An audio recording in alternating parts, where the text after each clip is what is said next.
রাধে রাধে বন্ধুরা, আমি কৃষ্ণনগর থেকে যাওয়ার পথে আজকে মায়াপুরের দর্শন করলাম। তোমাদেরকেও দর্শন করাচ্ছি, আমার ভিডিওটা একটু দেখো। এখন তোমাদেরকে মায়াপুরের দর্শন করাবো।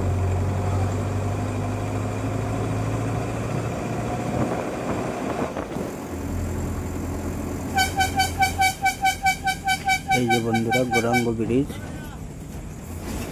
এটা এখন মায়াপুরের দর্শন করাবো সবাইকে। সবাই দর্শন করবো। ওই দেখো মায়াপুর, জয় নিতাই, রাধে রাধে। সবাই দর্শন করুন মায়াপুরের।